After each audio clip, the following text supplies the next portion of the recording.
الله وبركاته. الحمد لله رب العالمين والصلاة والسلام على أشرف الأنبياء والمرسلين وعلى آله وصحبه أجمعين. سبحانك لا علم لنا إلا ما علمتنا إنك أنت العليم الحكيم. لا حول ولا قوة إلا بالله العلي العظيم. رب اشرح لي صدري ويسر لي أمري واحلل عقدة من لساني يفقهوا قولي. اللهم افتح علينا بفتوح العارفين بك. اللهم اجعلنا من الذين يستمعون القول فيتبعون أحسنه.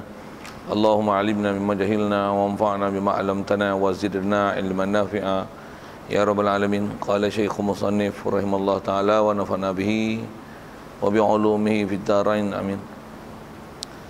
Kita di muka surat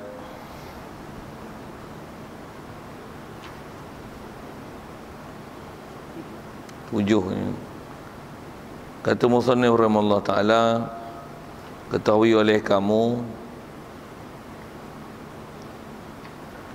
bahawasanya sifat yang wajib bagi segala rasul yang wajib atas setiap mukallaf mengenalkan dia itu dengan tafsilnya, iaitu 3 sifat juga. Macam baca dah betul situ ni. Yang kedua. Kata musannif rahimahullah ta'ala, yang keduanya amanah, artinya wajib kepercayaan sekalian Rasul. Ya, dari sekalian pertama sekali syukur terima kasih kita kepada Allah Taala, syukur nikmat hidup masih diberi, syukur kita dapat Islam, syukur Allah Taala jadikan hati sanubari kita membenar dan mengiyakan semua ajaran Nabi SAW. Syukur juga dijadikan kita boleh taat patuh perintah dia, meninggalkan larangannya. Syukur juga kesihatan, kelapangan masa diberi, yang tak ramai orang dapat kelapangan dan kesihatan masa, apatah lagi dapat iman, dapat Islam. Maka syukur banyak-banyak Allah Ta'ala bagi semua nikmat itu ke kita, juga diberi pada kita hidayat, taufik. Dengan itu dapat kita hadir untuk meneruskan program kuliah duha kita, meneruskan bacaan kitab daripada kitab Hidayatus Sibyan ni, insya-Allah. Kata musannif rahimahullah ta'ala, dan yang keduanya adalah amanah, artinya wajib kepercayaan sekalian Rasul. Sekalian kita nak sambung ni, sifat kedua pula bab Rasul setelah kita selesaikan bab siddiq, itu umumnya kita wajib i'tiqad semua Nabi Rasul benar, takkan ada apa istilahnya bohong. Bohong tu sama ada bohong lawannya menipu, ataupun bohong menyebut lawan daripada perkara yang menyalahi realiti. Jadi mustahil ada kazib mana gitu. Maksudnya mustahil bohong, dia cakap bohong tu lah, kita faham bohong tu. Ataupun bohong tu fakta dia menyalahi daripada apa yang sepatutnya, menyalahi daripada realiti yang waqi', yang sedang berlaku pada alam buana kita, pada realiti yang dilihat dengan mata kepala. Nabi Rasul tidak akan ada fakta-fakta yang istilahnya dusta, bohong begitu, kerana Nabi Rasul, dia ialah Nabi Rasul, utusan daripada Allah Ta'ala. Pastinya apa yang disebut adalah pasti benar, pasal maklumat dia adalah daripada Tuhan yang menjadikan alam ni, tentulah mesti benar. Itu kita punya kaedah akidah. Macam mana pun kalau ada salah, pergi semak, berbuktikan kesalahan tersebut. Baik, jadi apa yang kita nak sambung ni adalah bab amanah pula. Jadi bila sebut kata sifat kedua, maksudnya kita wajib i'tiqad, berpegang di hati, tentu sungguh memang benar Nabi Rasulnya ialah orang amanah. Baik, amanah ni terjemah asalnya, kata dia artinya, arti amanah tu wajib kepercayaan sekalian Rasul. Istilah kepercayaan tu maksudnya wajib i'tiqad mereka ni ialah orang yang boleh dipercayai. Istilah boleh percaya maksudnya orang memang benar, memang betul, memang nisbah cakap itu kita bicara tak cakap bohong, nisbah kepercayaan dia memang amanah. Dan faham tu amanah siapa? Amanah daripada perintah Allah Ta'ala. Itu maksudnya. Jadi amanah perintah Allah Ta'ala maksudnya macam mana? Dia tak pernah cuai dalam masalah menyampai dan meninggalkan, dan dia tak pernah cuai ataupun dia tak pernah khianat dalam bab suruhan dan larangan, sehingga apa yang suruhan Allah Ta'ala yang diperintahkan suruh sampai, dia sampai tapi dia langgar. Takkan macam tu. Ataupun di sebaliknya, dia larang orang untuk buat sesuatu, dia dah disampaikan larangan tapi dia langgar. Nabi Rasul tidak macam tu. Itu istilah amanah. Jadi amanah mesti dipaham begitu. Yang setengah ulama membahasakan bahasa lain daripada amanah ini, dia menggunakan bahasa ismah. Apa ismah? Bahasa kita selalu sebut ialah ismah daripada asma, ya'sumu. Ismatan, ismah maksudnya maksum, bahasa kita lah. Maksudnya masuk amanah tu ialah maksum. Bahasa lain amanah ni ialah maksum. Kita selalu faham amanah maksum macam asin tak? Tak, amanah tu maksudnya maksum. Sekali lagi kalau saya syarah pendek itu, amanah mana apa ni? Maksudnya tak khianat siapa? Tak khianat pada Allah Taala. Apa maksud tak khianat Allah Taala? Apa Allah Taala suruh dia sampaikan, dan dia sendiri tak khianat di atas suruhan itu. Maksudnya taklah dia suruh orang buat baik tapi dia tak buat baik, ataupun dia larang orang buat jahat tapi dia buat jahat. Tak. Itu namanya khianat. Nabi Rasul mustahil gitu. Bahasa lain apa kita nak bubuh atas nama amanah gitu, tak khianat tu maksudnya dia maksum. Jadi maksum maksudnya dia tak buat dosa. Itu bahasa yang kita selalu faham. Dan atas kita syarahkan kepada makna amanah ni, maksum maksudnya dia tak melakukan pengkhianatan terhadap wahyu yang disampai, sama ada tak disampai, itu khianat, ataupun dia sampai tapi dia sendiri tak melaksanakan apa yang disampai, itu khianat juga. Itu adalah khianat juga, subhanallah. Mustahil Nabi Rasul Allah tak jadikan begitu rupa. Baik, jadi wajib i'tiqad memang Nabi Rasul maksum. Baik, artinya dengan huraian panjang macam ni, maksud maksum tu amanah itu terpelihara sekalian mereka itu Nabi Rasul pada segala yang haram, ya haram tidak sama sekali. Dan begitu juga yang makruh. Tetapi yang harus pun tiada jatuh pada mereka itu, melainkan dengan niat taat. Jadi Nabi Rasul ni tak akan buat benda haram sama sekali, begitu juga makruh. Bahkan kata dia yang harus pun tiada jatuh pada mereka itu. Maksud jatuh ni berlaku, tak berlakulah pada mereka itu Nabi Rasul, melainkan dengan dia buat benda-benda taat ni atas niat taat, sekurang-kurangnya niat mengajarkan umatnya.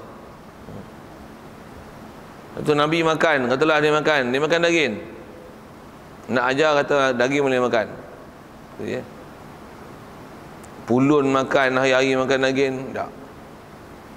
Pasal Nabi ajar tu, yang kata nisbah ajaran dia, nisbah dia cakap, ajaran dia ialah dengan perbuatan dia, dengan perbuatan dia. Nabi Rasul yang dapat keistimewaan tu. Kat kita kena tengok fakta elok-elok, dan taklah orang yang kita contohi perbuatan dia, perkataan dia kita ikut betul-betul dan itu dipakai semata-mata semutlaknya. Tidak. Orang yang dapat martabat tu hanya Nabi kita Muhammad sallallahu alaihi wasallam. Dalam konteks kita umat Nabi Muhammad sallallahu alaihi wasallam, kita yang istilahnya perkataan yang dipakai, apa perbuatan dia ialah perbuatan kita, apa bahasa gitu, apa azam dia ialah azam kita, apa sifat dia ialah sifat kita. Yang macam tu hanya berlaku pada Nabi kita Muhammad sallallahu alaihi wasallam, pasal dia tidak akan ada apa-apa istilahnya haram, makruh. Bahkan yang harus pun dia tak akan buat melainkan atas kaedah taat. Itu syarahan maksud amanah tu. Satu, bila amanah Rasulullah macam tu, Rasulullah pakai jubah elok, kita pakai jubah elok, tanya elok. Apa kaedah? Dia tak akan buat benda harus melainkan atas kaedahnya taat. Walaupun itu bukan istilahnya taat yang khususi. Maksudnya bukan sembahyang, bukan puasa, bukan zakat, tapi dia tak akan buat melainkan taat. Walaupun tengok pada lahiriahnya, pakaian ni ada kita sebut dah, itu rasanya sekadar atas nama kebudayaan saja. Makan pakai tangan, ada negeri lain pakai chopstick, pakai gerapu, pakai sudu, apa seumpama itu. Tapi Rasulullah makan pakai tangan. Bila berlaku kat Rasulullah, dia tak akan buat melainkan mesti di situ ada ajaran syarak. Di atas kaedah kita belajar akidah, dia amanah, mesti apa yang dia buat tak akan ada apa dia buat melainkan semuanya ialah arahan syarak. Ni sebab bercakap, orang Taala sebut wa ma yantiqu 'anil hawa. Dia tak pernah cakap daripada hawa dia, maksudnya keinginan dia, apa dia nak cakap. In huwa illa wahyun yuha, melainkan dia adalah seibarat seumpama wahyu yang diwahyukan. Nisbah wahyu, tapi cakap dia adalah ibarat wahyu. Walaupun istilahnya sabda Nabi, jadi seolah-olah Rasulullah yang cakap tu. Walaupun memang Rasulullah cakap, tapi dia takkan cakap melainkan semua dapat bimbingan wahyu. Kalau kata dapat pun wahyu tak turun, tapi mesti dia cakap dengan bimbingan wahyu. Maksudnya dia takkan cakap dengan hawa nafsu dia, dengan semata-mata dia. Ini kita kata ke Nabi Rasul macam ni. Memang kita wajib i'tiqad Nabi Rasul macam ni. Bahkan kalau tengok sahabat pun ada yang macam ni. Cuma atas kata nama maksum, tak diistilahkan maksum ni melainkan Nabi Rasul je. Manusia sekupang macam kita ni, walaupun istilahnya manusia yang dalam ranking teratas mengikut kaedah ahli sunnah wal jamaah dari segi dia jadi umat terbaik, khususnya umat diistilahkan sebagai kurun pertama yang bersama Rasulullah, yang diistilahkan sebagai sahabat. Mereka ni kita wajib i'tiqad mereka adalah orang yang macam ni, haram makruh tak masuk buku langsung, benda haram pun takkan dibuat melainkan untuk semata-mata taat. Memang menyentuh mereka diasuh dengan cemerlangnya oleh Rasulullah. Macam mana pun salah kalau i'tiqad sahabat maksum, salah. Sahabat maksum, tabi'in maksum, tabi'in maksum, ataupun kita sebut ahli ulama kita maksum, memang salah, tak betul. Macam mana pun ada, kalau kita belajar bab hadis sikit dalam itu, ada jaminan Rasulullah bila ada situasi dan kondisi tertentu, dia akan jadi istilahnya ijma'. Ijma' ni bagaimana ada persetujuan ramai di kalangan ulama-ulama yang pakar ilmu. Kalau mereka ni bersepakat di atas satu perkara, dia ialah martabat yakin, dia ialah dalil mutawatir, dan dia jadi dalil syarak, dan wajib i'tiqad. Kalau bab i'tiqad, kalau ni sebuah amal, wajib amal. Pasal apa tu? Pasal dia adalah pendapat yang disepakati oleh pakar, orang yang pakar ilmuwan dalam Islam. Jadi asal yang sebut ialah Nabi Rasul saja yang istilahnya maksum. Orang lain pada Nabi Rasul, kalau ikut nisbah sikap, ada macam Rasulullah dari segi amanahnya, tak buat benda haram makruh, tak masuk buk langsung. Tapi benda harus pun kalau ikut dia buat hanya sekadar untuk taat, cuma atas kita bicara, tapi mereka tak diistilahkan maksum. Bagi betul sikit tu. Itu salah kalau kata pemimpin kita maksum. Dengar ayat berlawak, kita dengar lawak, tuan-tuan lawak dengar ayat tu. Pemimpin kita maksum.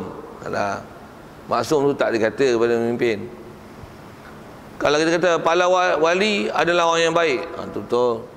Orang yang sangat cermat dalam agama, betul-betul. Satu bila orang cermat dalam agama ni, yang tu yang bila benda pelik luar biasa berlaku pada dia, tu orang panggil keramah. Tapi mesti ni haram makruh tak usik langsung. Haram makruh tak usik langsung. Okey, macam mana pun asal bicaranya ke Rasul itu. Jadi mereka ni haram makruh memang tak buat, bahkan kalau benda yang harus pun dia takkan buat melainkan atas nama taat, dan sekurang-kurangnya ialah untuk niat mengajar umat. Bahkan kadang-kadang ada Rasul tak buat pun, dia cakap je. Tapi itu istilah pengakuan dia. Rasulullah pernah diajak di Semawa makan daging dhab kan. Satu Khalid Al-Walid sedang makan, tak silapnya. Lepas tu Rasulullah kata apa? Hadza laisa min tabi'ati qaumi.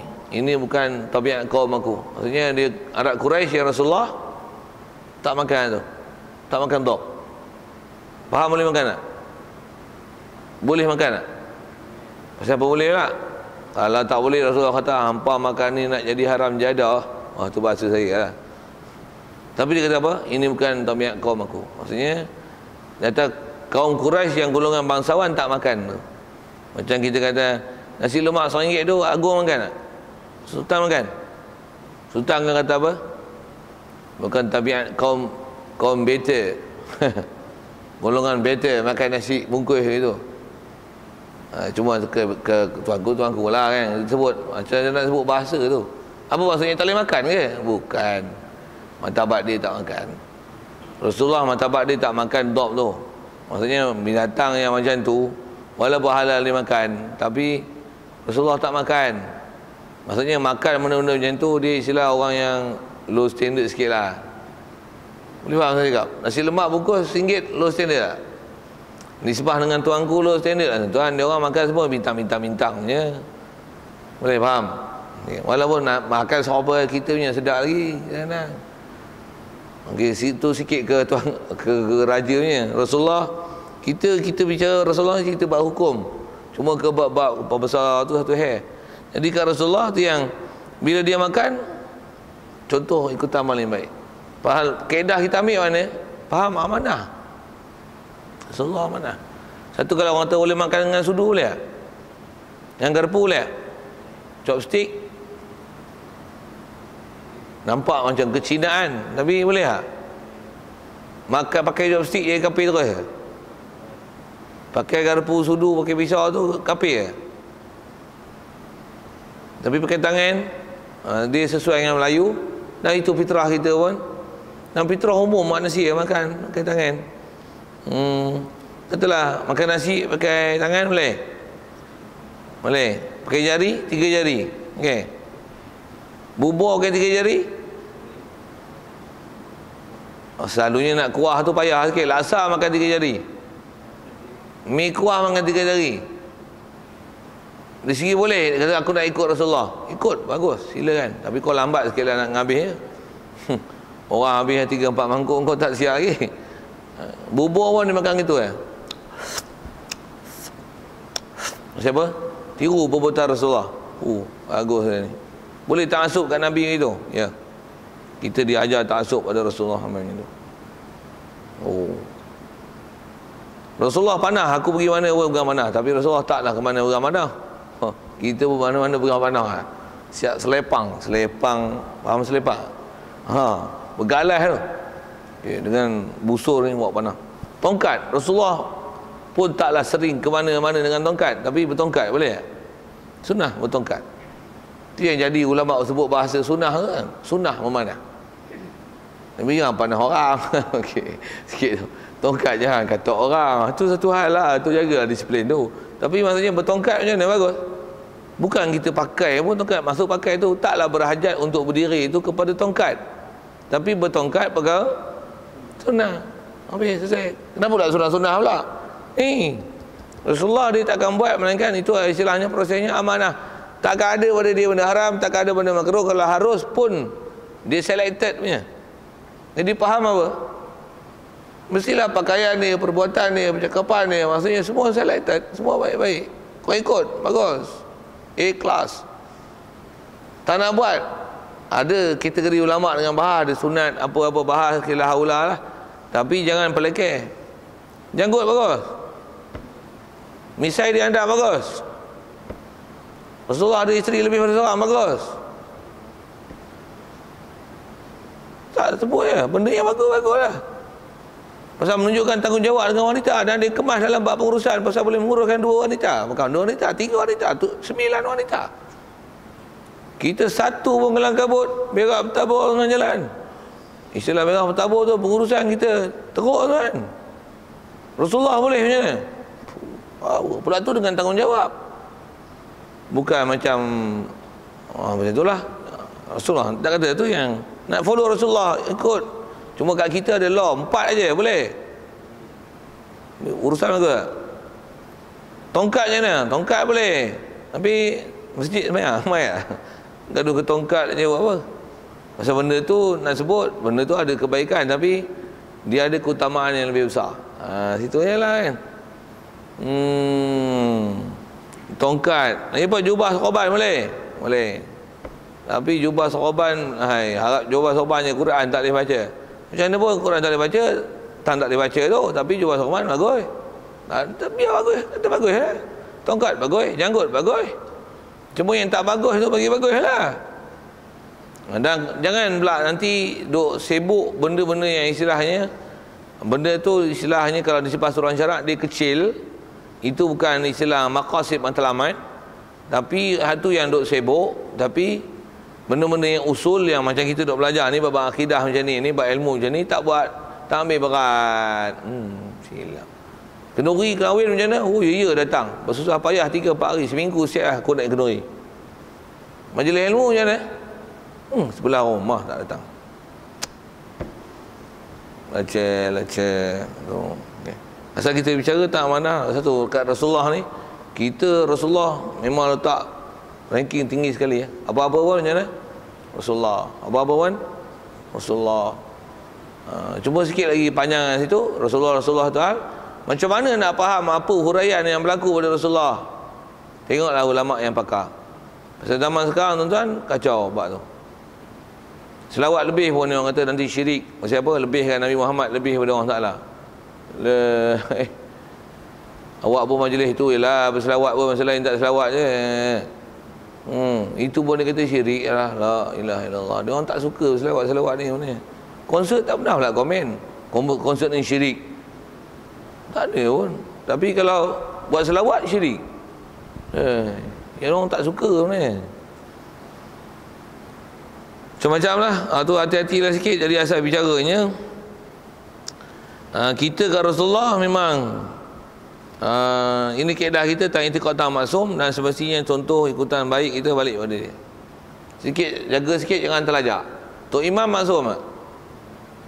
Tok Imam isap rokok boleh tak kita isap rokok? Tok Imam isap rokok? Tok Imam isap rokok takkan aku tak isap? Yang tu kita silap tu. Itu Tok Imam kot low level lah. Tok Guru isap rokok je lah. Apalagi Tok Guru isap rokok, kalau tak elok tentu dia tak hisap. Untuk dia hisap, apa maksudnya? Tentu boleh hisap. Elok tu tak boleh. Saya ambil dalil boleh tu. Ada orang awam yang berdalil boleh itu kepada Tok Guru. Tak betul. Satu kat Nabi je yang dapat macam tu. Kat Rasulullah yang dapat itu. Ada pun selain pada Rasulullah tak dapat. Dia kena tengok fakta ilmu. Tok Guru tu Tok Guru pun tak pernah serban. Kita apa pun takkan nak serban kot. Macam tu kan? Betul lah ayat tu? Tak betul eh? Walaupun Tok Guru tak serban, kita serban boleh? Boleh? Tok Guru pun sebenarnya jemaah tak datang, kita tak payah sebenarnya jemaah macam tu. Siapa ajak? Tu bagi betul tu. Pasal orang kita kena disuluh macam tu lah. Selalu saya nak sebut tu tang rokok lah. Ustaz pun rokok, kita tak boleh rokok. Takkan kat ustaz harus kita haram pula kot. Ustaz yang lebih pakar ilmu dengan kita pun isap rokok, takkan kita isap rokok tak boleh. Ustaz boleh isap rokok. Ada orang berdalil yang bodoh ni. Kalau ikut hujahnya lah, kita tak isap rokok, ustaz isap rokok, leceh dengan ustaz ni. Betul kan mindset tu, kepala otak dia betul. Orang nak jadi silap berfikir senang kan. Satu, bergurulah dengan guru yang betul. Gurulah dengan guru yang betul. Pasal kita bila dapat cara berfikir yang salah, dia akan dapat jawapan salah nanti.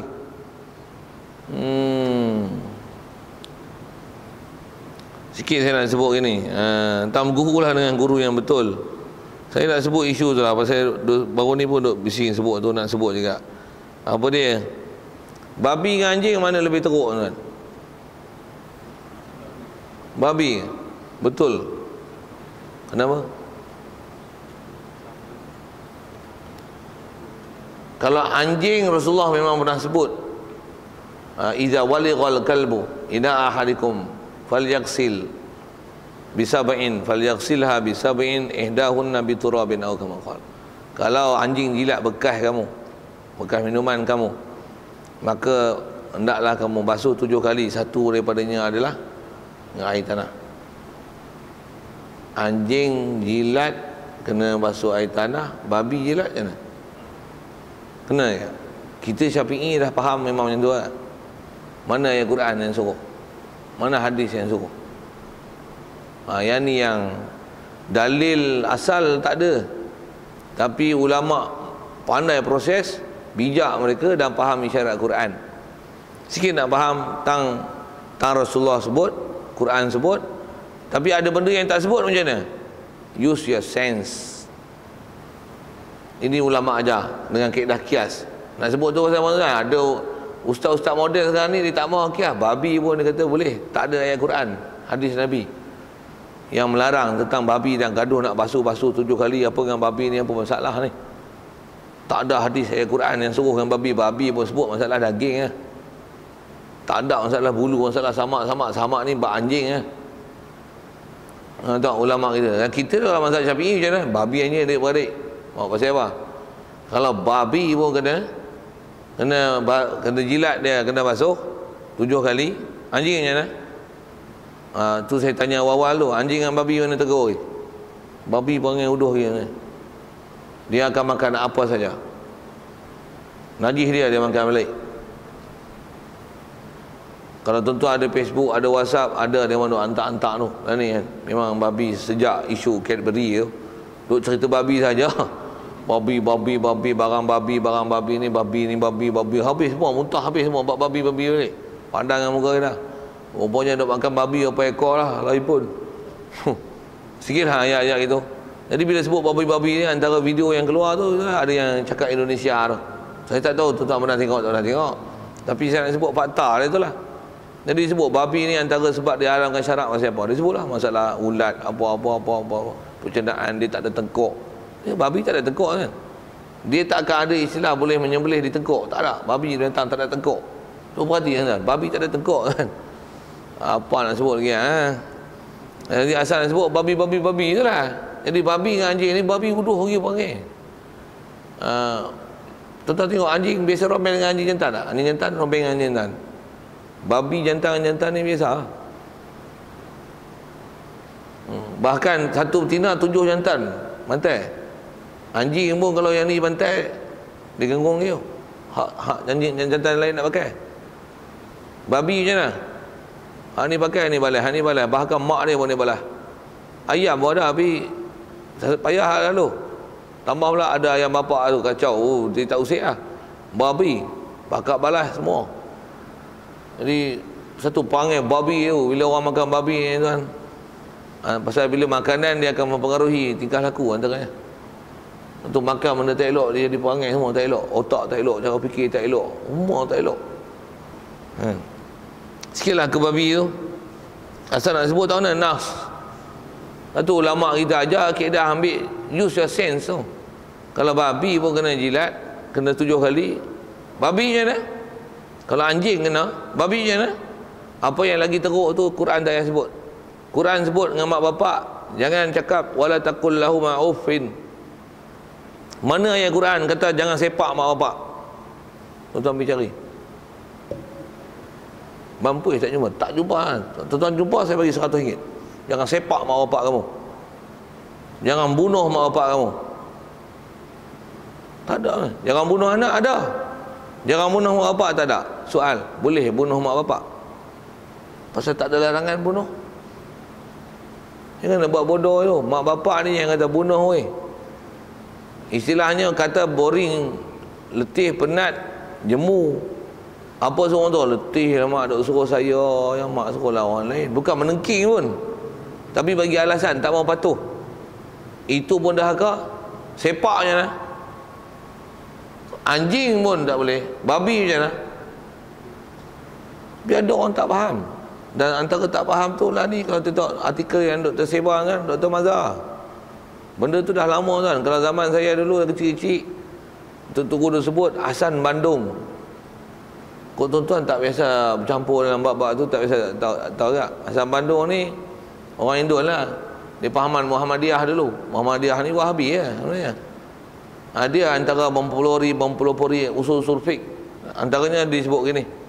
Nampak macam bagus tapi kepala otak sengit. Dia kata apa? Bunyi saya ngaji dulu pasal ada penceramah jamaah Indon pun, dia cerita Hasan Bandung ni, dia akan cakap bunyi Indonesia. Jadi saya nak bunyi Indonesia ni. Ada Hasan Bandung cakap macam ni, kata dia. Bapak-bapak, ibu-ibu, zaman Nabi dulu kalau bekasnya dijilat anjing, dijilat babi, kena disamaknya 7 kali, satunya dengan air tanah. Sekarang ni enggak perlu. Zaman Nabi dulu enggak ada klorok, enggak ada sabun, enggak boleh membebaskan daripada bakteria dan kuman. Sekarang ni semuanya ada. Jadi enggak perlu kepada tanah lagi. Cukup dengan pakai klorok, direndam. Jadi apa yang babi itu, apa bakterianya, hapus begitu saja. Bunyi Indo lah sikit. Jadi enggak perlu diserpu-serpu. Bahasa Indo dia panggil serpu, tak sama. Enggak perlu diserpu. Perlu diserpu ni kerana dulu enggak ada klorok, enggak ada sabun. Sekarangnya sabunnya begitu banyak. Jadi mengapa perlu digunakan tanah? Idea macam tu tuan-tuan dah lama keluar lah ni, diperbarui pula oleh Dr. Mazhar. Bahkan terus bagi, tak ada masalah apa-apa dengan anjing. Tambah pula zaman lah ni, anjing dengan babi saya sebut. Bukan anjing dia sebut, masalah babi. Masalah pula makan di hotel. Jadi ambil pendapat yang mengatakan babi ni najis, memeningkan kepala. Susah nak makan, susah nak duduk hotel. Sedangkan hotel ni nikmat orang Ta'ala beri. Buat gila apa? Dah haram-haram lah weh. Esok takkan nak kata banyak pelacur ni, nikmat. Buat apa lagi perempuan ramai? Takkan nak buat lagi ke? Apa ni? Apa ni? Kepala otak macam ni dah banyak kan. Saya cukup takut lah tengok bapak tu. Saya tengok waktu cakap tu kan, yang like ni. like. Kek kepala tengok. Tambah kita baca kitab macam ni, mampus tak didengar ni. Ustaz kolot baca kitab lama-lama. Tak contemporary langsung. Muka pun tengok menyampah aku kata. Tak ada seri langsung, tak ada muka ustaz pun. Tak jernih muka.